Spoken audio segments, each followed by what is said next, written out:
अस्सलाम वालेकुम dear students, welcome to my channel. Students, आज हमारा टॉपिक है लिमिटिंग रिएक्टेंट। कि लिमिटिंग रिएक्टेंट किसको कहते हैं और क्या एडवांटेज होता है इसको यूज़ करने का।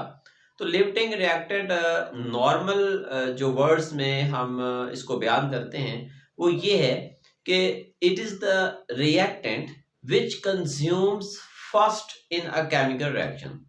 एक्चुअली आपको पहले ये पता होना चाहिए कि केमिकल रिएक्शन किसको कहते हैं। तो केमिकल रिएक्शन हम कहते हैं कि जब भी दो या दो से ज़्यादा केमिकल्स, कोई कंपाउंड हैं, एटम्स हैं या कोई भी चीज़ जो आपस में रिएक्ट करती है और रिएक्ट करने के बाद एक नई शय बनाती है। मिसाल के तौर पर ए और बी हैं, ये आपस में रिएक्शन करेंगे और रिएक्शन करके इन्होंने सी बनाया है। तो ए और बी यहाँ पर रिएक्टेंट्स हैं, काम करने वाले हैं, रिएक्ट करने वाले हैं। तो इनके अंदर जो कम अमाउंट में हम लेंगे रिएक्टेंट में से, अब ए और बी हैं, जो कम अमाउंट में लिया वो होगा हमारा लिमिटिंग रिएक्टेंट। और दूसरा वो डेफिनेटली वो रिएक्शन के एंड पर एक्सेस अमाउंट होगी उसकी, वो ज्यादा मिकदार में होगा, तो रिएक्शन के एंड पे कुछ ना कुछ उसमें से बाकी बचेगा। तो हम इसकी एक डेफिनेशन जो आपकी बुक में मौजूद है, सबसे पहले वो सीख लेते हैं और फिर उसको एग्जाम्पलीफाई करते हैं। देखें जी, इसकी जो सेकंड डेफिनेशन आपकी बुक में मौजूद है वो ये है, it is the reactant that controls the amount of product formed during a chemical reaction due to its smaller amount. Definitely limiting है तो कम मिकदार में मैंने कहा होगा, यानी कि अपनी स्मॉलर अमाउंट की वजह से जो प्रोडक्ट्स बन रहे हैं उसकी मिकदार को ये कंट्रोल करेगा कि कितने प्रोडक्ट्स बनेंगे।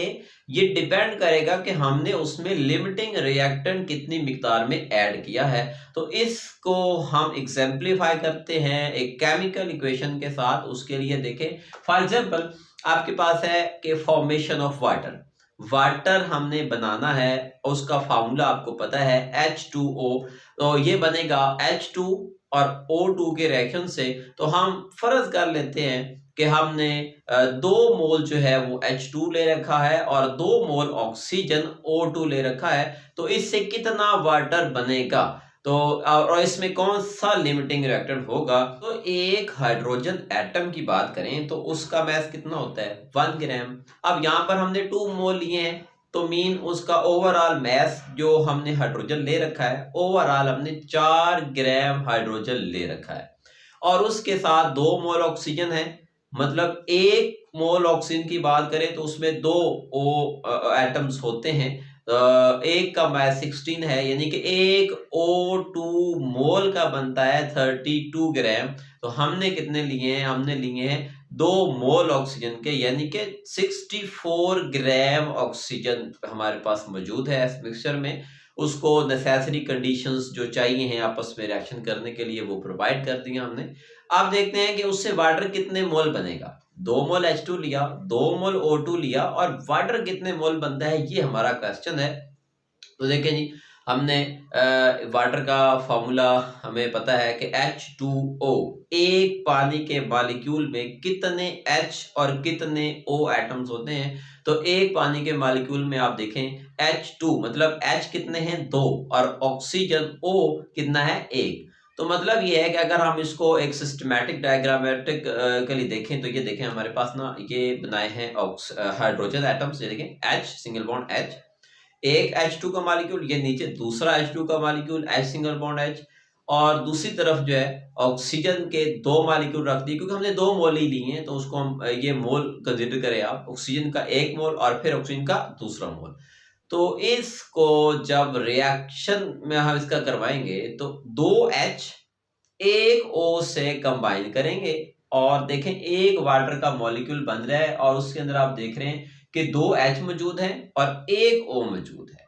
तो दूसरा O यहाँ पर जो था इसका वो फ्री पड़ा हुआ है, यानी कि दूसरा जो H2 मॉलिक्यूल है वो इसके साथ रिएक्शन करेगा और ये भी वाटर का मॉलिक्यूल बना देगा।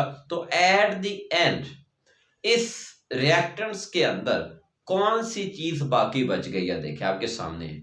O2 के जो हमारे पास यहाँ पड़ा है, एक मुकम्मल O2 मोल वो बाकी बच चुका है। यानी कि ये देखें दोनों H2 के मॉलिक्यूल्स इस्तेमाल हो गए हैं, एक O2 का मॉलिक्यूल इस्तेमाल हुआ है। उधर देखें जो वाटर के 2 मॉलिक्यूल बने हैं उसमें 2 O एटम्स हैं, यानी कि जो एक ही मॉलिक्यूल में से आए हैं। तो दूसरा जो है वो सेफ पड़ा हुआ है, उसने रिएक्शन नहीं किया, हालांकि कंडीशंस मौजूद हैं, लेकिन क्यों नहीं रिएक्शन कर रहा? क्योंकि उसके पास कोई इधर हाइड्रोजन बचे ही नहीं है जो उनके साथ रिएक्शन करे और वो वाटर का मॉलिक्यूल बनाए। तो इट मीन्स आप देखें सबसे पहले कौन कंज्यूम हो रहा है, कौन से रिएक्टेंट खत्म हो गए हैं, खर्च हो चुके हैं, तो वो क्या है? हाइड्रोजन। हाइड्रोजन देखें ये खर्च हो गए और ऑक्सीजन बाकी बचे हैं। तो ये इसी वजह से हम कहेंगे कि जो हाइड्रोजन है ये एक लिमिटिंग रिएक्टेंट है। अब देखें ये अमाउंट को कैसे कंट्रोल कर रहा है, तो ये अमाउंट को कंट्रोल कर रहा है। आप देखें जितनी मर्जी अमाउंट में आप ऑक्सीजन डालते जाएं या ऑक्सीजन प्रेजेंट है, बनेंगे इसके हिसाब से प्रोडक्ट। अगर ये 2 मोल था तो आप देख रहे हैं कि वाटर के कितने मोल बने हैं? 2 मोल बने हैं।